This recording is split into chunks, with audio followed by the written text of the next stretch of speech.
Hello, and welcome back to another episode of Coast to Coast Hockey.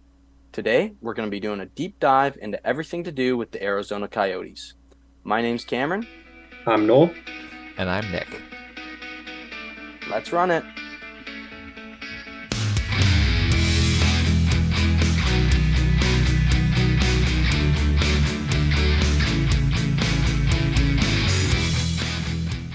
Yeah, Arizona had lots of offseason additions that they made.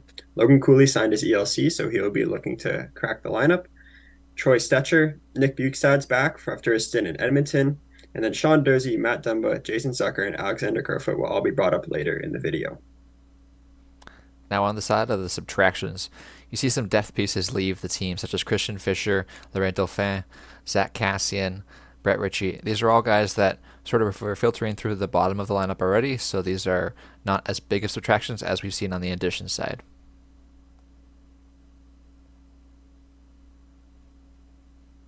Now, regarding the biggest arrivals, defenseman Sean Jersey sticks out as a prime option for them on the right side.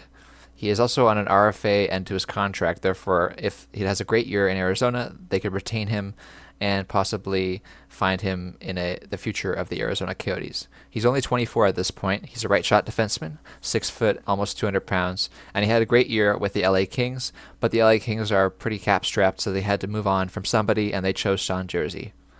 He is one of the pieces that I could see being the future of Arizona, and I like him as a player specifically for his mobility and his eagerness to shoot the puck. Moving on to another big addition here for this Coyotes team. We're going to talk about Matt Dumba. Now, he was signed a bit later on in the offseason. This is really a 1 year prove it contract for Matt Dumba at a $3.9 million cap hit. This is a player who had a career high of 50 points, but that was over 5 years ago. Last year, he put up a measly 14 points in 79 games, and that's not good for a defenseman who doesn't really offer much on the defensive side of the puck. He's really a purely offensive defenseman, but he's also pretty good at throwing around the body, as he had 104 hits last year, and he also blocked 116 shots. Speaking of physical players, somebody who doesn't really come to mind when you think of a rugged winger is Jason Zucker, but this is a player who put up 197 hits last year for the Pittsburgh Penguins. So he really loves to throw his weight around and get into the corner. Uh, he's on a pretty big contract for him. He's definitely overpaid, but that doesn't really matter when you're the Arizona Coyotes, and the biggest concern is getting the cap floor. Uh, he definitely went to Arizona because it was the only place that would give him a bag like that. So good for him. He's coming off of a borderline career year, the second highest goal total at 27 for him. So he's going to be looking to prove himself yet again and hopefully turn this into a contract with a contender in years to come. Alex Kerfoot was brought in from the Leafs on a 2 year, $7 million deal. He's being paid $3.5 million annually, which is the exact same cap hit as he had with the Toronto Maple Leafs.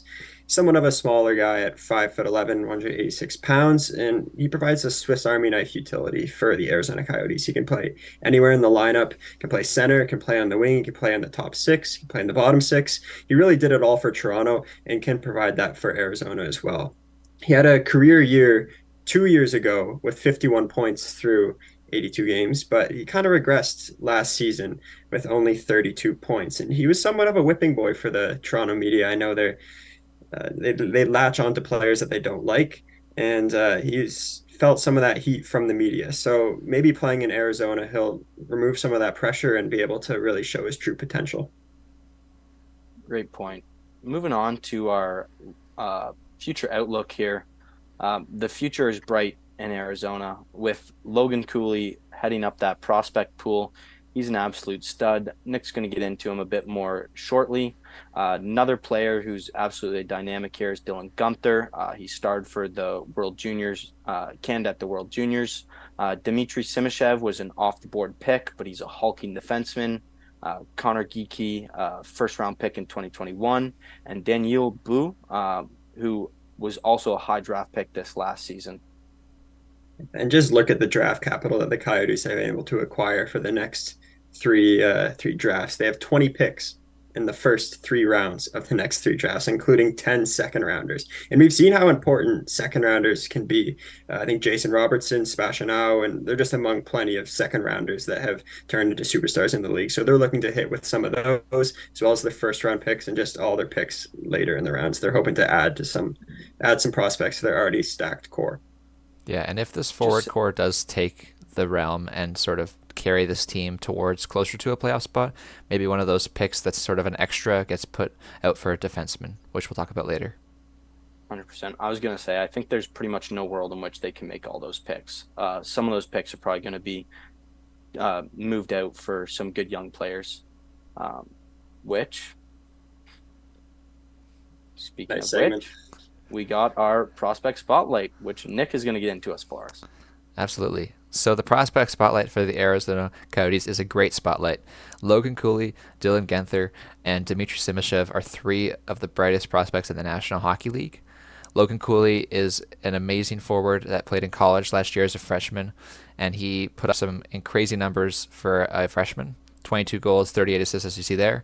The former third overall pick from 2022 arguably could have been the first overall pick based on what we've seen in recent years. And this is a guy that will slot right into a center position in the NHL in his rookie year.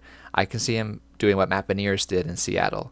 I can see him even doing better than Matt Beniers, arguably. These are a great group of American players that are sort of taking over the NHL. You look at Jack Hughes, you look at Matt Beniers, you look at Logan Cooley. These are high-octane centermen with a lot of skill, a lot of dazzle, and they're ready to show off their skills and take over the league. Now on the Canadian side, you've got Dylan Guenther, who we've seen many times at the national level. We've also seen him do extremely well in the WHL despite low games played. This was after he got cut from Arizona partway through the season and sent back to the WHL for their playoff run, basically. So he has proven himself to be sort of graduated from junior. He's ready for the NHL, and this is a guy that with a great shot, high skill, able to skate, and this is a guy that I could see as a top line to top six winger. He plays a strong winger position rather than a centerman, so someone like Cooley alongside him as a playmaker and a shooter would do very well, I believe, in the future for Arizona. Now onto the defensive side. DMITRI Simashev is a strictly defensive defenseman, so don't look at his points and think that this is a bad player. This is a guy who is playing also against men in the KHL and in the MHL, which is sort of like the younger version of the KHL. So you're looking at a guy who has been performing fine. It's really hard to tell from these numbers, but you can trust that he is a defensive defenseman, drafted 6th overall, which we'll talk about later about what happened at this pick. But him and Daniil are two Russian prospects that are going to be interesting to think about in 5 years from now. Where are they going to be? In my opinion, Logan Cooley has the best chance of taking the Calder from Connor Bedard. I mean, he's the unanimous favorite as of now, but I think Logan Cooley can give him a run for his money. Maybe Devin Levi as well, but I'm really high on Logan Cooley. I think he's going to do terrific this year. He's going to be given lots of opportunity on this team to be the number one center, maybe number two, but he's going to be given like top six role and probably first power play as well. Speaking of which, let's get into our projected lineup here for the Arizona Coyotes. Stepped back a couple of years there by accident. The first line there is one that was pretty solid last year with Clayton Keller, Barrett Hayton, who was great compete on that player. You saw it in the World Juniors. I believe he was the captain a couple of years ago. Nick Schmaltz is a really underrated winger as well. Maybe out of place on a first line, but great player nonetheless.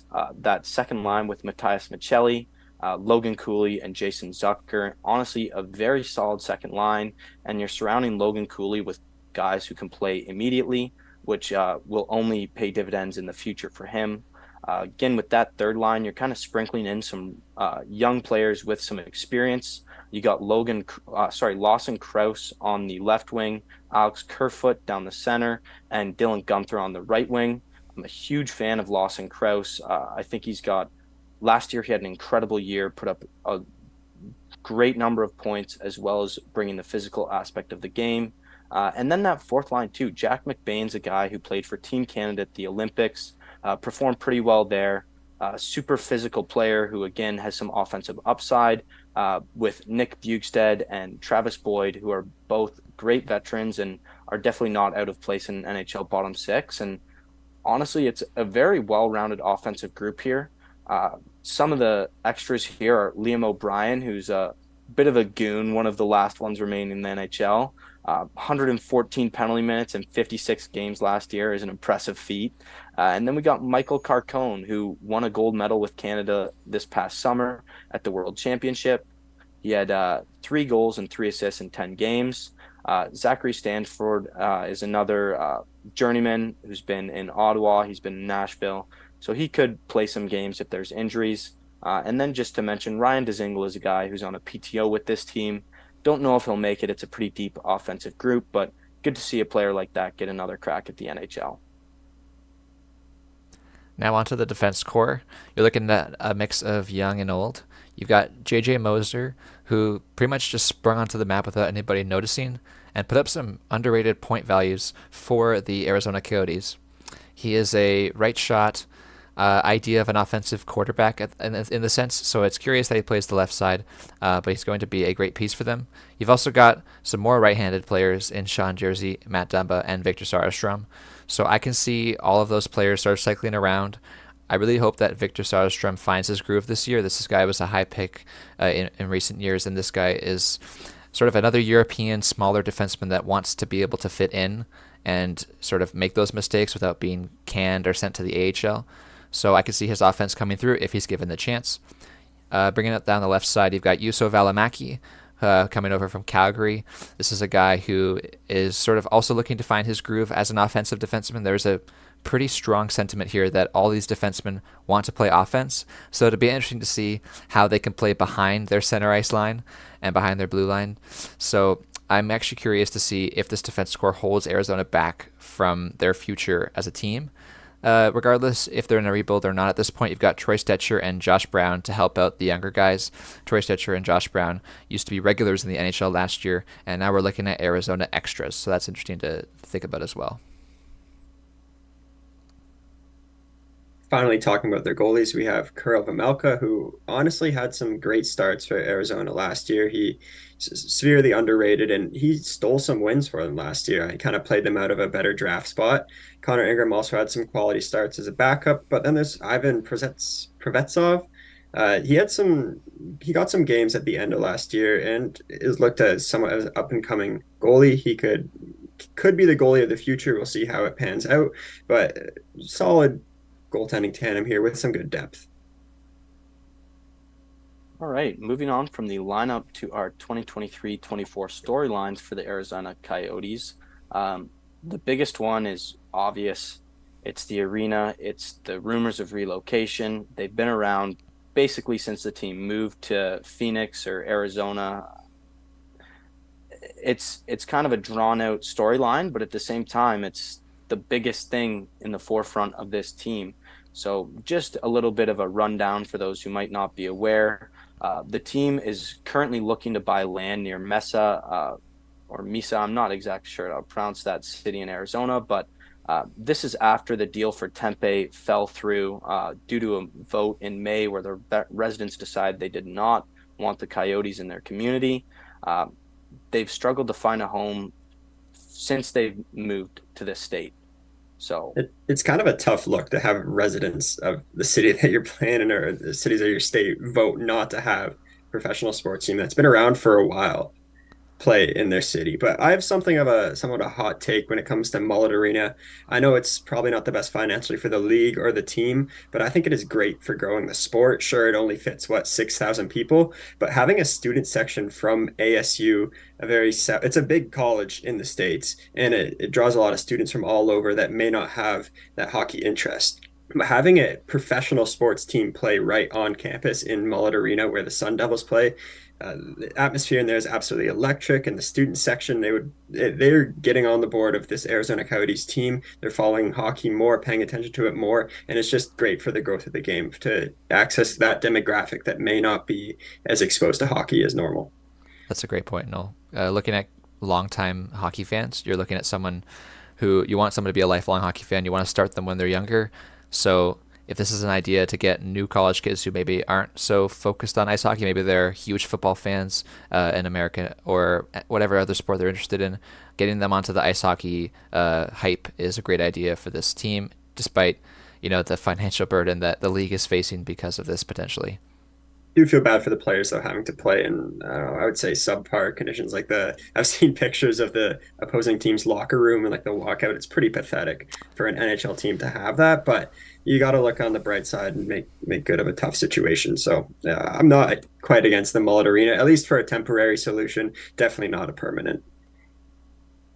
I'd have to agree. I think as a temporary solution, it's fine, but in the bigger picture, to have an NHL team playing an arena with 5,000 seats is just a joke. They need to find a long-term solution, and whether that's in Arizona or not, it doesn't really matter to me at this point. I think Arizona is a great market for a team. I think it's great for growing the game. But I think if you're not able to secure land or a building that's an actual NHL arena within the next couple of years, I think Gary Bettman has to finally step off his high horse and decide to move the team, because this is a hill that he has decided to die on. Mm-hmm. And I think, honestly, I think you should have a team in Arizona, but I think the relocation of this specific team at this time is long overdue, personally. I think they probably should have taken the opportunity to move it a decade ago when they had it, uh, because to end up having a big four professional sports team playing in a college arena is borderline unacceptable. Where do you think some of the possible relocations would be, Cam? Well, to pour some water on one of the first ones that people bring up is Houston, but there's just no way they'd relocate to Houston, because when the NHL decides to expand again, which they will, the expansion fees that people would be willing to pay for a Houston franchise would be incredible. They'd be well over $1 billion probably. So that probably leaves you looking for places like today. The assistant governor Tim Bill Daley said that another team could happen in Atlanta, which, I mean, I'm not a big fan of, but at this point, it might be better than playing in Mullet Arena. Another city is Kansas City, also Salt Lake City, and then the pipe dream has always been Quebec or Hamilton, but I think Hamilton is actually a realistic place to put an NHL team. I don't think there's a big enough population surrounding Quebec to support an NHL team at this time. Yeah, I think having a team, I mean, we're probably biased because we're from Southern Ontario, but Southern Ontario could definitely support another team, and it'd be a good choice. Hot take, maybe not a hot take, but I would love to see Halifax get a team. I don't think it's ever going to happen, No. but I think East Coast Canada would use some love, and I think they definitely could support a team. It's just too many factors going in with like the time zone and yeah, all that stuff. It's not going to happen, but I'd love to see Halifax get a team. Yeah, back to the point of Arizona and the opportunity cost that they've had in recent years to move out to other cities. If you think about the most recent expansions, looking at Seattle and Vegas, that they've sold all their season tickets out. They've sold out their arenas for 82 games a season. So you're thinking 20,000 times whatever Yeah. the ticket price of this high value ticket is, because it's such a new team. This is all that everyone's talking about. So the prices are going to be super high compared to only 5,000, and they're not selling out the arena every game for 82 games. This is a tough opportunity cost to swallow for the league and all the teams around, basically. So I'm curious to see what the future is of this team. But for Arizona fans that do want it to stay, I hope it does stay. I agree with you there, but I definitely think that Vegas in particular kind of shines a light on kind of the failure that this team has been to this point. We're talking about a team that just won the Stanley Cup, and often they're overselling, they're selling standing room in their arena, and it's the exact same climate as Arizona essentially. So it has nothing to do with that. It's just the mismanagement of this team, and for the fans, I feel terrible for them.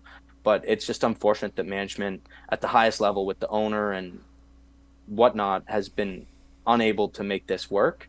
But hopefully, like you said, Nick, for the fans' sakes, this works out.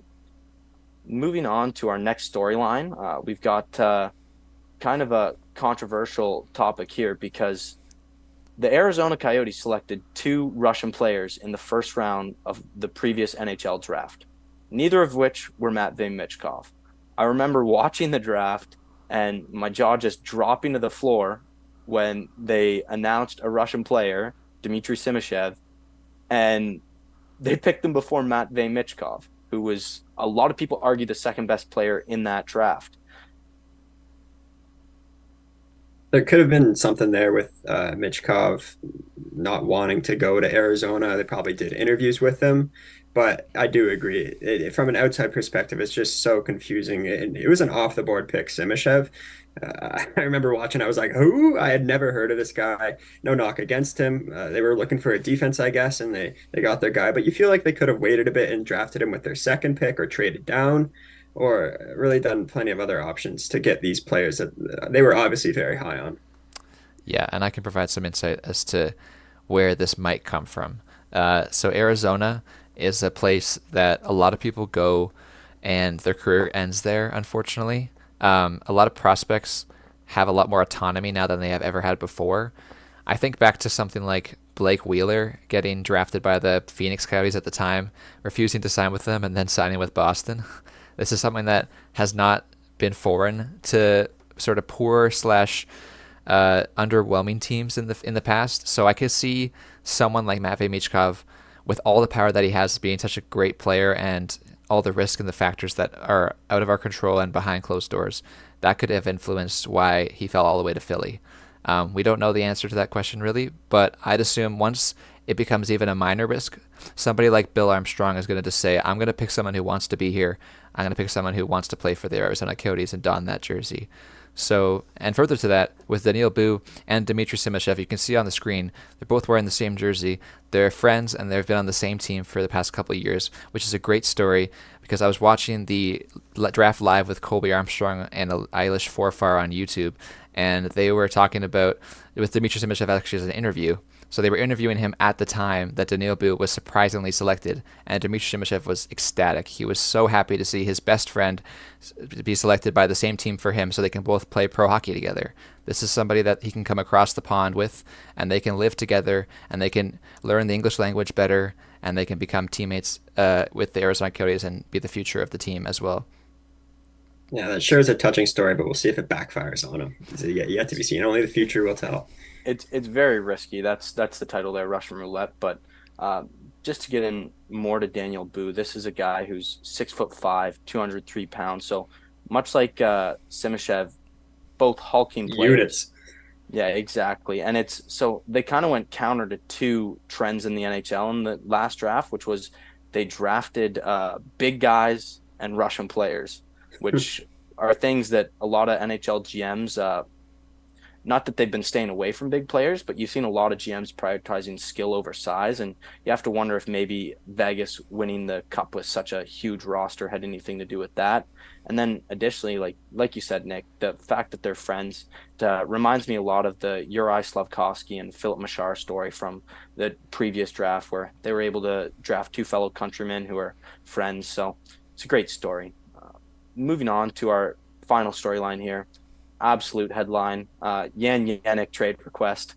So this is a guy who a lot of people probably don't really know, and understandably so. He's lesser known. He was picked in the third round, 65th overall, by the Arizona Coyotes in 2018. So you're probably wondering, who does this guy think he is that he can make a trade request? Well, he's apparently seeking a greater opportunity, but if you're looking for greater opportunity out of Arizona and you haven't been able to crack their forward core for the past 2-3 years, you're going to have a pretty tough time. You're going to be looking at one of the teams we've already previously talked about, uh, going to one of those teams possibly, or maybe Arizona just tries to smooth it over. But at the end of the day, you saw the lineups. It doesn't really look like there's going to be an opportunity for him here. So he's only played 17 NHL games in total in his entire career. But last year he put up 23 points in 30 AHL games, and he's known as a bit of a gritty forward who has some good hockey IQ, and yeah, so Yeah, one piece on Yannick is that this guy dominated in junior on a strong Hamilton Bulldogs team. If anyone has seen his statistics, he put up 56 points in 27 games. That is crazy numbers for the arguably the best junior league to play in at your age at the time. So moving forward into the AHL, he also produced. In his rookie year, he put up half a point a game in the AHL. The next year, he almost put up a whole point a game in the AHL, which very few young players are doing. So this really begs the question of why he didn't get much of a chance. He only lasted Yeah. 13 games with that same season after he put up such great AHL numbers, and then only survived 2 games the following year with the Arizona NHL squad.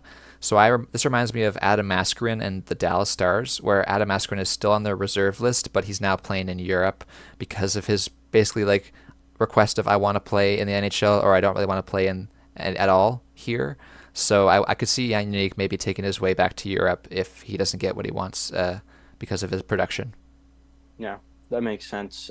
Could also maybe see a team taking a flyer on him, hopefully, and hopefully he gets a shot to crack an NHL lineup this year. Moving on to our final segment here, just a broad overview for the Arizona Coyotes going into this upcoming season. So in terms of their offseason grade, we gave them a B. They brought in a lot of solid veteran players to surround their young core. That was really great business by Bill Armstrong. Uh, Players like Kerfoot, Zucker, all known as good character guys. So it's great to surround your young core with players who can play and help them succeed. Uh, Honestly, the draft picks were incredibly risky, so that's going to knock their grade a bit here. I'm sure they'll be good players, but it's incredibly risky to take two Russian players that early in the first round, especially when neither of them have the potential reward that Matvey Michkov has. In terms of the great on ice grades for this team, we have a B minus for offensive strength. That offensive core is pretty solid. It's pretty well rounded, and the fact that a guy like Lawson Krause has been pushed down to the third line really speaks volumes to how many quality NHL players they've added. And Logan Cooley is a guy who could end up being that first line center by the end of the year, taking that spot from Barrett Hayton. Yeah, I think Defense, we've sorry to cut oh, you go off. ahead. We've hardly mentioned Clayton Keller's name in Yeah, this video, and I think he deserves a exactly. bit more recognition. He's a star in this league. He's been in the league for a while, and he's only gotten better with every season. So looking for him to have another big year and really lead this offensive core. I'd love to see Cooley and Keller end up on the same line together by the end of the year That'd be too. cool. That'd be dynamic.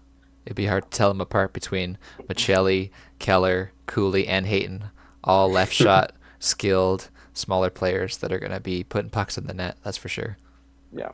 Moving on to the defense, honestly, probably one of the weaker decors in the NHL. Um, but that's okay. I don't think Arizona's really trying to win games until they have a better building, to be honest. But the goaltending strength here is a C plus, and that mainly comes down to Kirill Vejmelka, who's probably one of the more underrated goaltenders in the NHL. The fact that he's been able to put up near 900 or maybe even above 900 save percentage over the past couple seasons on Arizona is incredible. It really speaks volumes to his skill. And if Arizona's nosediving at the end of the season, look for him to be in the rumor mill for a contending team who needs a goalie. He'd be an incredible ad.